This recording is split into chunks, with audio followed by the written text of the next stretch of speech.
긍휼을 담는 그릇이란 제목으로 함께 말씀을 잠시 나눠보도록 하겠습니다. 그릇을 만드는 재료는 여러 가지가 있습니다.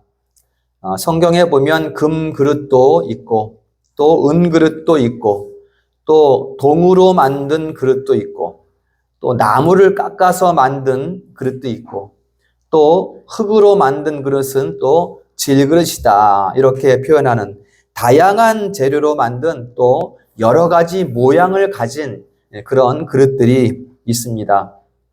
그런데 우리가 그릇의 용도를 생각한다면 그 그릇이 무엇으로 만들어졌는가, 그 재료는 크게 중요하지 않습니다. 그릇은 음식을 담거나 또는 과일을 담거나 물을 담아서 마시거나 이런 용도이기 때문에 여하간 그릇은 무엇을 잘 담을 수 있는가, 그게 중요한 것이지 무엇으로 만들었는가는 크게 중요하지 않다는 것이죠. 그러면 무엇을 담아야 그 그릇은 귀한 그릇이 되는 것일까? 어떤 것을 담아야만 그 그릇이 귀하다 이렇게 인정받을 수 있을까? 디모데후서 2장 20절 말씀에 보면 여러 가지 재료로 만든 그릇들이 있는데 그 중에 어떤 그릇은 귀하게 쓰이고 그 중에 어떤 그릇은 천하게 쓰인다. 그러므로 이런 것에서 너희를 깨끗하게 하면, 이런 것이라는 것은 이제 경건하지 않은 어떠한 일들을 말합니다. 망령된 말이나 거짓된 말이나 이런 것들을 너희 안에서 지워내면, 깨끗하게 하면 귀히 쓰는 그릇이 되고, 그 다음이 중요합니다. 주인의 쓰심에 합당하게 준비되리라. 이렇게 디모데후서 2장 20절에서 말씀하고 있습니다. 그러니까 그릇이 가장 그릇다워지는 것은 주인이 담고자 하는 것을 잘 담아내는 것. 이게 이제 귀한 그릇이 된다는 것이죠. 그러면 어떻게 해서 주인의 뜻에 합당하게 쓰이는 그런 그릇으로 준비가 될 수 있을까?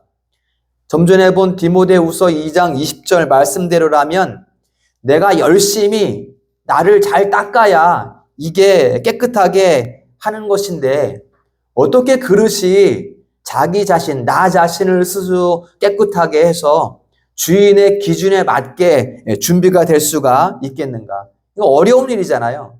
불가능한 일이잖아요. 그런데 오늘 21절 말씀에서 이것에 대해서 명확하게 답을 주고 있습니다. 토기장이가 진흙으로 그릇을 만드는데 이렇게 쓸 그릇, 저렇게 쓸 그릇을 만드는 권한이 그 토기장이에게 없겠느냐, 이렇게 말씀하고 있어요. 무슨 말입니까?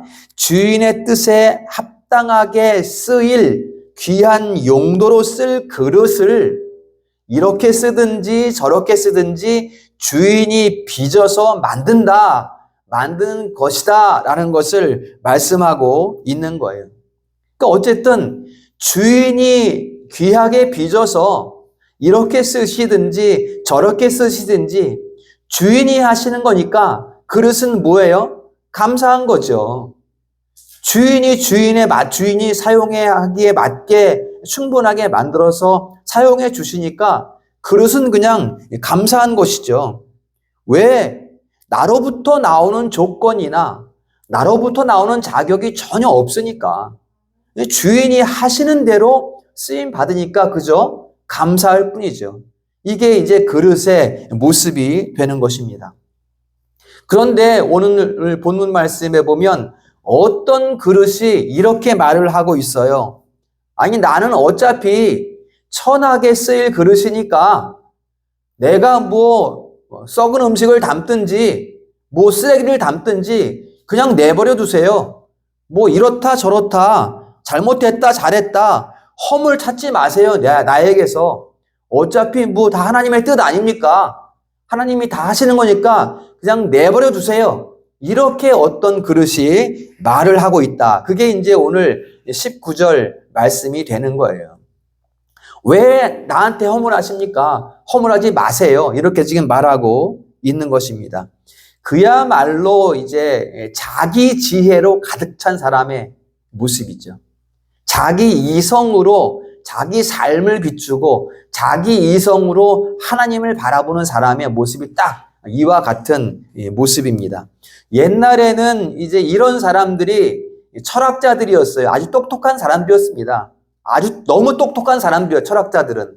그래서 일은 하지 않고 항상 이제 깊이 사색하는 일만 하는 사람들이거든요.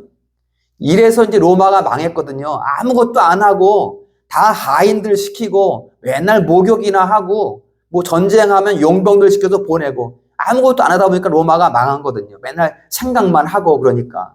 이 철학자들이 이런 모습이었거든요.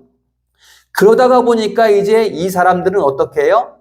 자기 하나님을 자기가 만들게 됐죠, 결국은. 성경의 진리의 말씀을 쫓아가는 하나님을 찾은 것이 아니라 너무 똑똑하다 보니까 자기 하나님을 자기가 만들게 되는, 이렇게 되었다는 것이죠.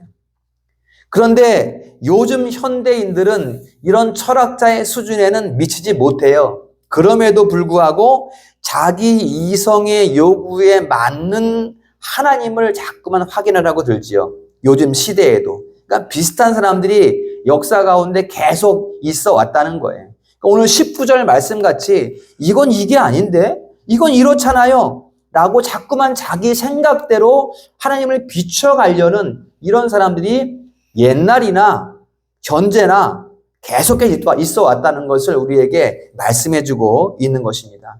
성경은 이런 사람들에게 쐐기를 받고 있습니다. 이 사람아, 오늘 말씀이죠. 네가 지음을 받은 네가 누군데 도대체 감히 지으신 분께 반문하느냐. 네가 도대체 누구길래 하나님이 이렇게 쓰시려고 만드시든 하나님이 저렇게 쓰려고 만드시든 그러신 네가 왜 반문하냐는 거예요. 이게 하나님의 말씀입니다. 사도 바울이 말하고 있는 게 이거예요. 천하게 쓰일 그릇을 바꾸어서 귀하게 쓰시든 또 귀하게 쓸 그릇을 만들어서 천하게 쓰시든 네가 왜 반문하느냐. 이 그릇에 많이 담든지 저 그릇에 많이 담든지 네가 누구이기에 반문하느냐. 하나님이 저 하늘을 줄자로 재실 때 네가 거기에 있었느냐. 욥기의 말씀대로 한다면 하나님이 저 해저 깊은 바닷속을 거니실 때에 네가 거기에 있었느냐. 욥기 말씀대로 한다면 하나님께서 폭풍을 만드실 때에 네가 거기에 있었느냐. 욥기 말씀대로 한다면 도대체 네가 누구이기에 하나님께 반문하느냐. 이게 오늘 말씀이에요. 그러므로 그릇이 할 일은 무엇입니까? 디모데후서 2장 20절에서 주인이 쓰시고자 하는 용도로 준비되는 게 그릇이 할 일이에요. 많이 담기든지 적게 담기든지 말이죠. 즉 경건하지 않은 세속의 일을 잘 경계하면서 잘 주의하면서 자기를 비우는 일을 해야 되는 거예요. 그릇은 비워야 채워질 수 있으니까요. 내가 내 것을 채우는 것이 아니라 내가 필요한 것, 내 것을, 내가 원하는 것을 채우는 것이 아니라 하나님이 빚으신 그릇이니까 하나님이 원하는 것을 채우시도록 나를 비우는 준비. 이게 이제 그릇이 할 일이라는 것입니다. 그러면 무엇으로 채워져야 하는가? 나의 그 비워진 자리에 무엇이 채워져야 하는가? 바로 하나님의 긍휼을 담아야 합니다. 하나님의 긍휼. 오늘 긍휼의 그릇 23절에서 이렇게 말하고 있어요.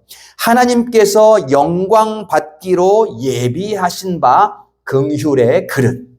긍휼의 그릇이 되어야 한다는 것을 말씀하고 있는 거예요.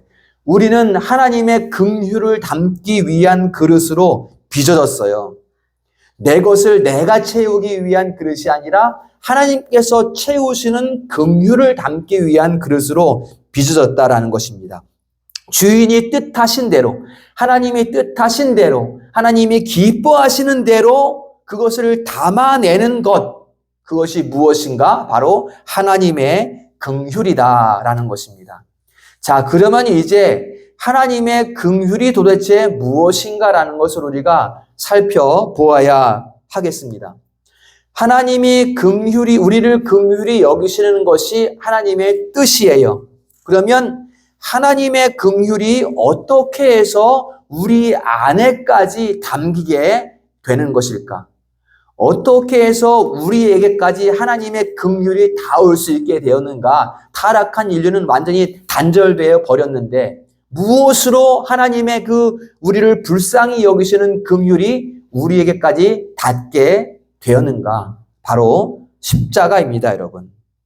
하나님의 긍휼이 십자가에서 출발했어요.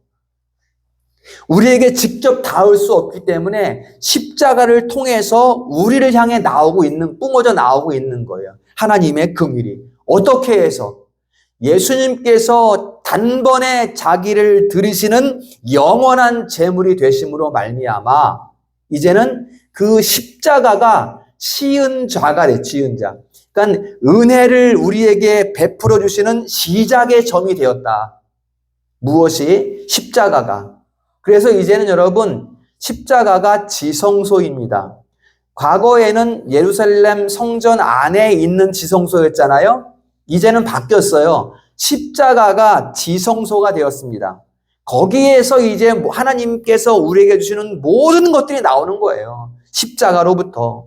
십자가에 달리신 예수 그리스도의 육체가 휘장이 되어서 위에서 아래로 찢어짐으로 말미암아 위에서 아래로 곧 하나님이 찢으셨다는 거예요. 하나님의 역사를 위해서, 하나님의 일을 위해서. 그러므로 말미암아 그 육체를 통과하는 생명의 새 길이 열렸다. 그것을 예수 그리스도께서 이루셨다라는 것입니다. 그래서 십자가가 긍휼의 근원이 됩니다. 우리를 채우는 긍휼의 근원이 십자가가 되는 거예요, 여러분. 아버지, 아버지, 어찌하여 나를 버리셨나이까? 이 외침은 본래 우리의 외침이잖아요. 그렇죠? 우리는 버림받을 수밖에 없는 상태에 있기 때문에. 근데 우리의 자리에서 예수님께서 버림을 당하신 거예요. 그래서 긍휼의 근원이 십자가가 되었다라는 것입니다. 아버지가 어떻게 아들을 버리겠습니까? 이 세상의 부모라도 어떻게 그 예쁜 자식을 버릴 수 있겠어요. 그러나 아버지의 뜻을 이루기 위해서 아들을 그 저주의 죽음의 자리에 나아가게 하심으로 우리를 긍휼히 여김을 받게 하셨다. 그러므로 십자가는 긍휼의 근원이다. 이렇게 말씀을 하게 되는 것입니다. 그리하여 우리는 그 은혜를 생각할 때 하나님의 모든 것이 십자가로부터 우리에게 부어지는 것을 생각할 때 십자가 앞에서 우리가 무슨 말을 할 수 있겠는가? 아무 말도 할 수 없어요. 우리는 그냥 입이 딱 다물어지는 겁니다. 어떤 조건도 어떤 이유도 십자가 앞에서 말할 수가 없어요. 나는 이래요. 나는 이래서 아직 교회 못 다니겠어요. 나는 이래서 하나님의 자녀가 될 수가 없어요. 나는 이게 믿어지지 않아서 나는 못 믿겠어요. 나는 교회 안 다닐래요. 변명할 수 없단 말이에요. 우리를 빚으신 불로부터 부어지는 그 긍휼, 그 은혜이기 때문에 그 앞에서 이렇습니다, 저렇습니다. 여러분, 변명이라는 것은 내가 옳다는 것을 말하는 거잖아요. 십자가 앞에서 무슨 변명을 할 수 있겠냐 말이죠. 이것이 내 말이 맞는 거 아닙니까? 저게 맞는 거 아닙니까? 그 십자가 앞에서 빚어진 내가 무엇을 반문할 수 있겠느냐라는 것입니다. 홍해 바다를 가르시는 그 하나님 앞에서 이스라엘 백성들이 무슨 말을 하겠어요? 내가 물을 가르기 위해서 한 삽을 떴더라면 그래도 내가 하나님 이 정도는 내가 지금 한 거 아닙니까? 좀 인정해 주셔야 되지 않겠습니까? 라고 변명할 수 있겠지만 망망대해 그 바다를 길을 갈라서 길을 만드시는 하나님 앞에서 그릇이 무슨 말을 할 수 있겠느냐. 잠잠히 입을 닫고 그냥 마른 길이 된 바다를 건너갈 뿐이죠. 그거 외에 무엇을 할 수 있겠는가. 여러분은 지금 그 십자가 앞에 나오셨습니다.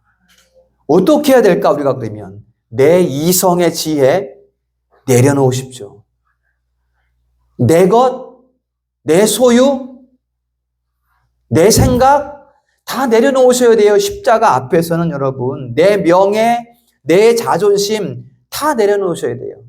내가 무엇을 해야 되겠다. 꾀를 내고 있는 내가 금이야 옥이야 붙들고 내가 창고에 쌓아두고 있는 그 모든 것들, 쌓아 올리고 있는 그 모든 것들 십자가 앞에 가면 의미가 없어요, 여러분. 그게 세상에서는 금으로 만들었으면 그 금이 같이 있으니까 창고에 넣어두는 그릇이 될 수 있겠지만 십자가 앞에 가면 금으로 만들었든 은으로 만들었든 의미가 없어요.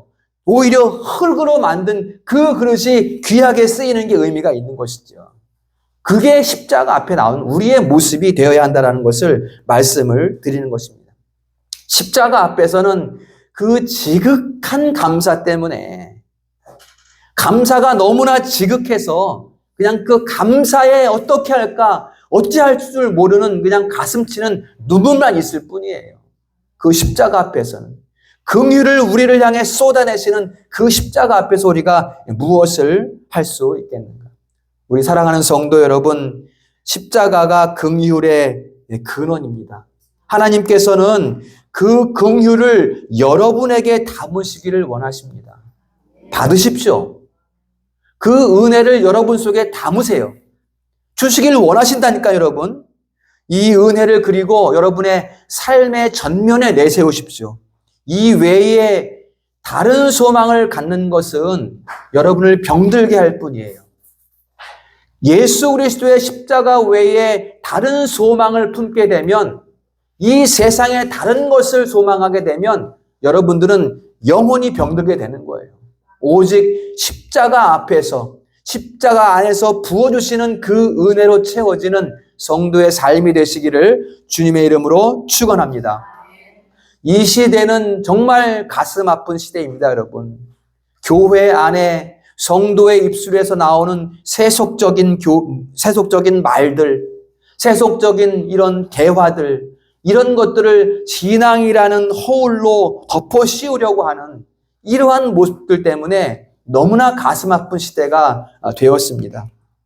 그리스도 외에 다른 차원의 은혜, 다른 방법의 은혜, 이런 것들은 없어요. 그리스도의 십자가의 은혜가 전부입니다. 여기로부터 예수 그리스도로부터 시작된 하나님의 긍휼로 삶을 채워가시는 우리 성도들 될 수 있기를 축복합니다. 두 번째로 그리스도인은 긍휼히 여김을 받았기 때문에 긍휼히 여기는 마음이 있습니다. 그렇지 않고 판단하는 마음이 있으면 이미 본질을 잃어버린 거예요. 긍휼히 여김을 받았기 때문에 세상에서 어떤 사람을 받아보더라도 일단은 불쌍히 여기는 마음이 우리 가운데 있어요. 이게 그리스도인의 모습이에요. 그렇지 않으면 그리스도인의 본질을 잃어버린 상태가 된다는 것입니다. 이게 기독교 정신이거든요. 근데 많이 이 시대에는 이런 모습들이 기독교 정신이 많이 쇠락하고 있는 것을 볼 수가 있습니다. 여러분들 우리가 과거의 어떤 7, 80년대 시대보다 지금 21세기가 되어서 더욱 이런 모습들이 두드러지고 있어요. 긍휼히 여길 자를 긍휼히 여기지 않아요. 긍휼히 여기는 받았으면서도 말이죠. 그런 시대가 지금 되었다는 것입니다. 하나님의 말씀은 가난한 자가 있으면 먹여주라는 것이 하나님의 말씀이에요. 병든 자가 있으면 문안하라는 것이 하나님의 말씀이에요. 목마른 자가 있으면 물 한 모금을 먹여주라는 것이 하나님의 말씀이에요. 외로운 자가 있으면 그 사람과 동행해 주라는 것이 하나님의 말씀이에요. 그것이 나에게 지금 하나님께서 긍휼을 부어주신 이유라는 거예요. 그것이 주님의 일이거든. 그것이 주님의 사역이기 때문에 그런 것입니다. 여러분 잘 기억해 보세요.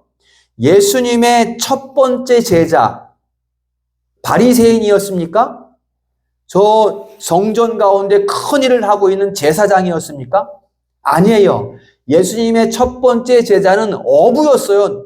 노동일 하고 있는 어부가 예수님의 첫 번째 제자였단 말이죠. 철학자가 아니라 여러분. 예수님과 함께 첫 번째로 신인 양성으로 계신 예수님, 그 예수님과 함께 첫 번째로 낙원에 든 자가 누굽니까, 여러분? 제사장이었습니까? 바리새인이었어요? 아니에요. 한편 강도였어, 강도. 그 즉시 나를 불쌍히 여겨주시옵소서라고 말했던, 기도했던 그 강도가 첫 번째 예수님과 낙원에 이르렀다는 것입니다. 여러분, 예수님의 부활을 처음으로 목격한 사람이 누굽니까? 귀부인이 아니에요. 귀신 들렸던 막달라 마리아예요, 여러분. 부정한 여인. 그 여인이 가장 먼저 주님의 부활을 목격했다는 것입니다. 여러분, 여기에 놀라운 긍휼의 원리가 숨겨져 있어요, 원리. 긍휼이 어디에 이르는가? 긍휼이 어떤 사람들을 향하고 있는가? 여러분, 예수님 한편 강도처럼 여러분들 기도하고 있습니까? 나를 불쌍히 여겨주시옵소서. 이런 기도하고 있습니까, 여러분? 그런 거는 필요 없고 잘 먹고 잘 살게 해주세요. 그냥 부자 되게 해주세요. 이런 기도하는 사람 없죠, 그렇죠? 성도들이. 우리는 그런 기도를 해야 돼요. 나를 불쌍히 여겨주시옵소서. 그게 여러분 우리 가정에, 그것이 여러분 우리 가정의 산 소망이 되는 거예요. 그게 우리 가정의 생명의 길이 되는 거예요. 내 삶이 이런 모습이든지 저런 모습이든지 지금 내 심령이 심히 곤고하오니 나를 불쌍히 여겨 주시옵소서. 여러분, 우리가 일주일을 살아가면서도 심령이 곤고할 때가 얼마나 많습니까? 매일매일이잖아요. 매일매일. 그 심령을 가지고 강도처럼 나를 불쌍히 여겨 주시옵소서. 이런 기도가 쏟아져야 우리 가정의 생명의 길이 열려진다는 것을 말씀하고 있는 것입니다. 불쌍히 여겨주십시오라는 기도가 뭐예요? 나를 비우는 기도잖아요. 나로서는 안 되니, 나는 할 수 없으니 주님의 것으로 나를 채워주십시오라고 기도하는 그 기도잖아요. 불쌍히 여겨달라는 것이. 나를 비우지 않고 내 지혜나 내 신분이나 내 재력이나 내 학식을 가지고 가만히 있으니까 하나님께서 더 이상 채워주실 수가 없는 거잖아요. 빈 자리가 없으니까. 그게 이 시대의 모습이라는 것입니다. 나를 비우면 하나님께서 자신의 긍휼로 채워주실 줄 믿습니다. 여러분, 큰 일은, 하나님의 큰 일은 큰 사람에게 일어나는 게 아니에요. 하나님의 큰 일은 애통하는 눈물 가운데에서 일어납니다. 하나님의 큰 일은 불쌍히 여겨주십시오라고 기도하는 그 기도 가운데에서 큰 일이 일어나는 거예요. 큰 일은 산의 진미 가운데 나타나는 것이 아니라 작은 소자가 가지고 있는 보리떡 5개와 물고기 2마리 가운데에 하나님의 큰 역사가 일어나는 거예요. 하나님의 큰 일은 나는 다 채우지 못하고 태어난 자식과 같습니다라고 고백하는 그 사도 바울의 고백 가운데 나타나는 거예요. 거기에서 하나님의 일이 시작된다는 것을 말씀하고 있습니다. 그러므로 주님의 긍휼을 담기 위해서 우리 성도들의 그 심령을 비워내시기를 축복합니다. 우리가 비울 때 채움의 역사가 일어나고 비울 때 하나님의 큰 표적이 있을 줄로 믿습니다. 비울 때, 나를 비울 때 신령한 것으로 채우시고 의로운 것으로 채우시고 하늘의 거룩한 것으로 영원히 마르지 않는 것으로 채워지는 그러한 은혜가 있을 줄로 믿습니다. 마지막 3번째입니다. 하나님의 긍휼을 이제 담은 그릇. 하나님의 긍휼을 담은 그릇에는 마지막으로 눈물이 있습니다, 여러분. 눈물. 흐르는 눈물이 있어요. 무엇을 위한 눈물일까요? 나의 모습을 바라보는, 나의 가정을 바라보는, 나의 형제를 바라보는, 나의 교회를 바라보는, 이 시대를 바라보는 눈물이 있어요, 여러분. 여러분 가운데 그 긍휼의 눈물이 있기를 축복합니다. 예레미야는 눈물의 선지자였어요. 예레미야는 내가 눈물의 근원이 되게 해주십시오라고 밤새 기도했어요. 눈물의 근원이라는 것은 무엇입니까? 그 성, 예루살렘 성에 내 눈물이 흐르고 흘러서 이 성을 위해 눈물 흘리는 자들이 많아지게 해주시옵소서. 이 눈물이에요, 이 눈물. 이게 예레미야의 눈물이었습니다. 밤새 기도하며 눈물 흘려서 기쁜 소식을 전하는 것이 아니라 뭐 즐거운 일이 있다, 밤새 기도해 보니까 아주 좋은 일이 생겼다, 이것을 세상에 그 예루살렘 성에 선포하는 것이 아니라 슬퍼하며 울며 애통함을 전하는 자의 마음, 그것이 바로 눈물의 근원이 되고자 하는 마음입니다. 이게 예레미야의 마음이었어요. 여러분, 이런 마음을 갖는 거 놀랍지 않습니까? 우리는 뭔가 보통 사람들 마음 같으면 뭔가 밤새 기도해서 이 문제 해결해 주세요. 나에게 나쁜 일 한 사람, 저 사람한테 갚아주세요. 우리 이런 기도하지 않습니까? 보통 우리가 하는 기도라고 하면 어떻게 나는 밤새 기도한 다음에 핍박받는 자리로 나가겠습니다. 내가 수치를 당하는 자리로 나가겠습니다. 이렇게 기도하는 사람이 어디 있겠어요? 이게 지금 바로 예레미야의 기도란 말이에요. 도리어 수치거리가 되는. 왜 이런 기도가 될까? 바로 하나님께서 주신 마음이에요. 어떻게 우리에게 하나님의 마음을 주셨어요? 하나님의 긍휼을 우리 가운데 부으심으로 말미암아 이 세상을 바라보게 하시고 형제들을 바라보게 하시는 긍휼의 마음을 갖게 하심으로 말미암아 눈물의 근원이 되게 하시는, 곧 예루살렘을 위해 흘리는 눈물이 넘치게 하는 바로 하나님의 마음을 받은 것입니다. 이게 눈물이 근원된 자의 마음이라는 것입니다. 그렇게 예레미야의 애통하는 눈물의 결과가 무엇입니까? 당장 예레미야가 펑펑 울며 기도하니까 그 성이 짱 하고 바벨론 군사들이 다 떠나간 게 아니에요. 예레미야가 눈물로 애통함으로 기도하고 눈물의 근원이 될 때 예루살렘은 망했어요. 망함과 동시에 어떠한 약속이 주어지는가? 예레미야 31장 12절에 보면 이로 말미암아 그 심령은 물된 동산 같겠고 그 다음에 다시는 근심이 없으리로다, 이렇게 말씀하고 있어요. 망했는데 여러분, 망했는데 그 마음에 근심이 없다고 말해요. 망했는데 그 심령이 물된 동산 같다, 이렇게 말해요. 이게 약속이에요, 여러분. 약속.